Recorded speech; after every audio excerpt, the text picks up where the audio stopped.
At first, Roman citizens paid little tax. Conquered provinces paid everything. Taxes were collected by publicani, private contractors who bought tax rights from the state.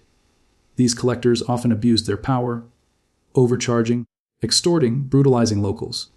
Roman writers hated them. Taxation became synonymous with corruption. Eventually, Rome centralized tax collection to regain control. Land taxes, poll taxes, customs duties. Everything was measured, recorded, and enforced. Rome's roads, legions, and cities were built on tax revenue, but the cost was immense. Heavy taxation drained provinces. Revolts erupted. Economies weakened. By the late Empire, taxes were so high that farmers abandoned land rather than pay. This marked a turning point.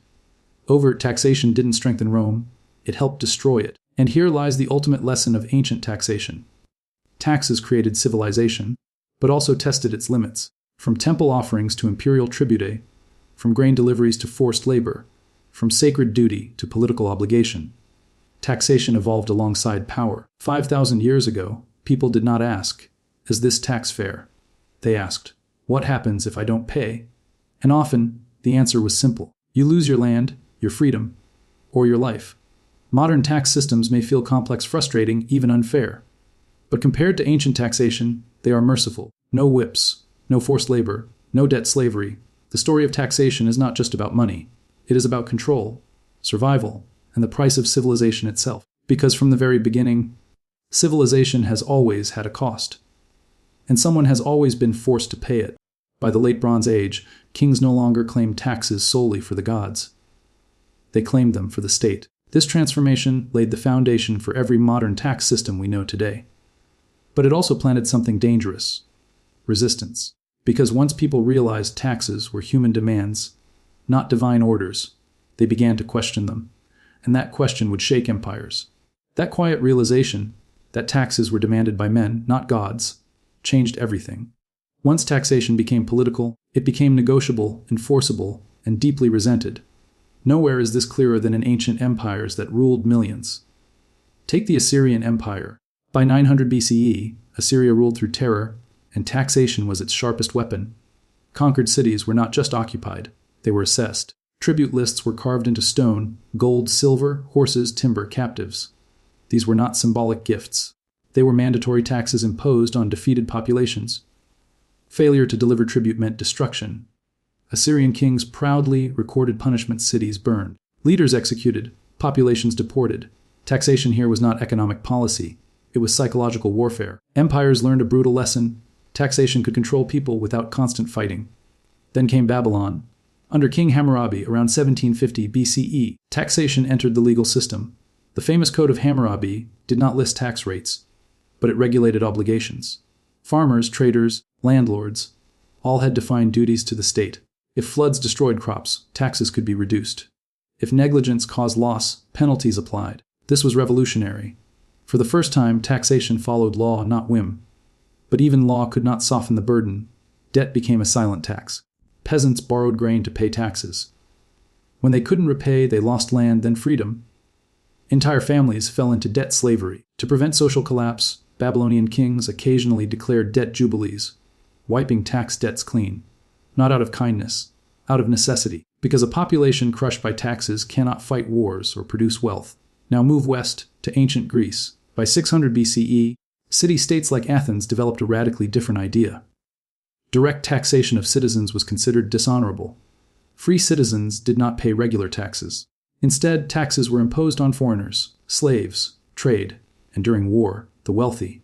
This system was called liturgies. Rich Athenians were forced to fund warships, festivals, and public works. Refusing a liturgy damaged your reputation or led to legal battles. Taxes became a tool of social pressure. In Athens, taxation was not hidden. It was public, debated, and contested. This transparency created something new: accountability. But it also created conflict. Which leads us to Rome. Rome perfected taxation like no empire before it. 5,000 years ago, there were no income tax forms, no accountants, no government websites, and yet, states, empires, and cities still collected taxes, not because people wanted to pay, but because civilization could not survive without it. This is the forgotten story of how taxation was born. Not in offices, but in temples, not in spreadsheets, but in grain, and not through choice, but through power.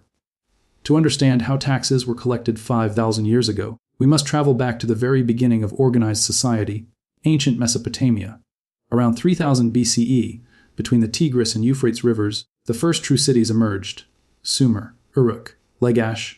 These were not just settlements, they were administrative machines. Here, taxation did not begin as money taken by the state. It began as offerings owed to the gods. Temples were the economic centers of early civilization. They owned land, they controlled labor, they stored grain. Farmers did not pay taxes. They delivered a portion of their harvest to the temple storehouses: wheat, barley, dates. Why? Because the temple claimed to represent divine order. To refuse payment was not tax evasion. It was disobedience to the gods.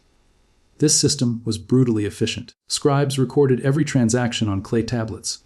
Using cuneiform writing, they listed who owed how much grain, oil, or livestock. These tablets, many of which still survive, are the earliest tax records in human history.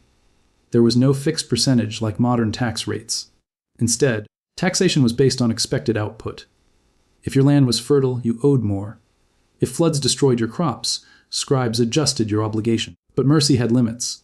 If a farmer failed to deliver what was owed, punishment followed: seizure of land, forced labor, or debt bondage. Taxation was inseparable from survival. From Mesopotamia, this system spread and evolved. By 2600 BCE, in ancient Egypt, taxation reached an entirely new scale. The Nile River flooded every year, depositing fertile silt across the land. This predictable cycle allowed the state to estimate harvests in advance. And where estimation exists, taxation follows. Egyptian officials conducted land surveys after every flood. They measured fields using rope stretchers and calculated expected yields. Farmers paid taxes in grain stored in massive state granaries. These granaries did not just feed officials. They paid soldiers. They funded temples. They built pyramids. Yes, the pyramids were financed by taxation. Contrary to popular myth, pyramid workers were not slaves. They were tax-supported laborers, fed and housed by the state. In Egypt, taxation was enforced by authority, not negotiation. Tax collectors traveled with scribes and guards. Failure to pay resulted in beatings, imprisonment, or confiscation of property. One ancient Egyptian text warns, "The taxpayer is beaten, tied, and thrown into the river." Taxation was not abstract, it was physical. While Egypt perfected agricultural taxation, another civilization took a different path: the Indus Valley. Around 2500 BCE, cities like Harappa and Mohenjo-Daro flourished. What makes the Indus system unique is how invisible taxation was.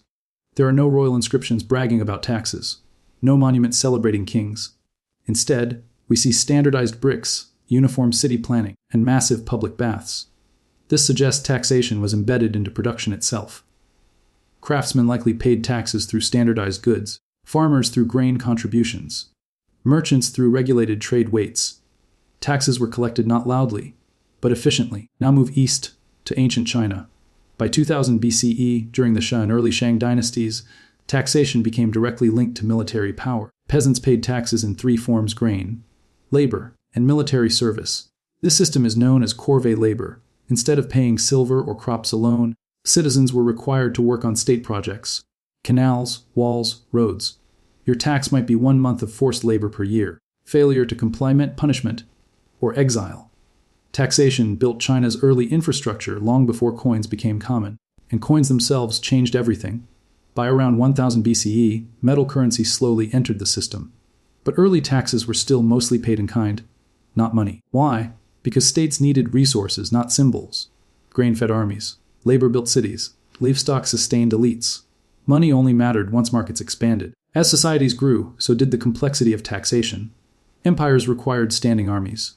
Standing armies required steady revenue, and steady revenue required control. Which brings us to one of the most important shifts in tax history. The moment taxation stopped being sacred and became political.